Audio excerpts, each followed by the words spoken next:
My name is John Fraisee, and I'm a new member of the board of the Corcoran Neighborhood Organization, part of our sustainability committee. And I moved into Minneapolis out of the suburbs for the quality of life.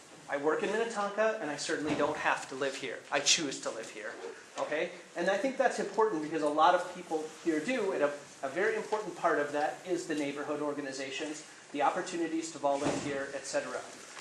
I don't think we have to see the city council, and I wish we didn't have to see the city council as enemies, because we're not enemies.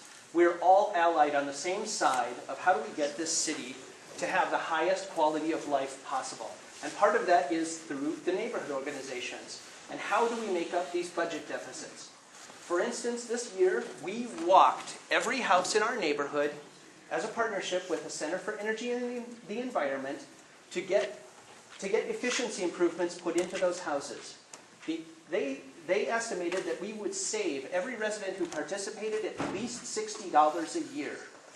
If you look at this chart of estimated property tax savings, you can see that there are almost no neighborhoods where they would save $60 a year in property taxes.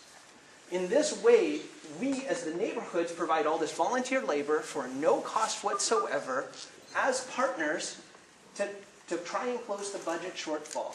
I mean, I know that you can't spend that money out of the city coffers, but it is possibly a way, similar kind of strategies could be used to try to close the budget shortfall in our neighborhoods, in our homes, household budgets is what I'm trying to say. And so let's look for ways we can partnership together. We have lots of volunteers. We have huge email databases. How can we close this gap? If we have to raise property taxes, and we are obviously going to have to, how else can we close the gap in our neighborhoods and make it more efficient and, help hold that quality of life?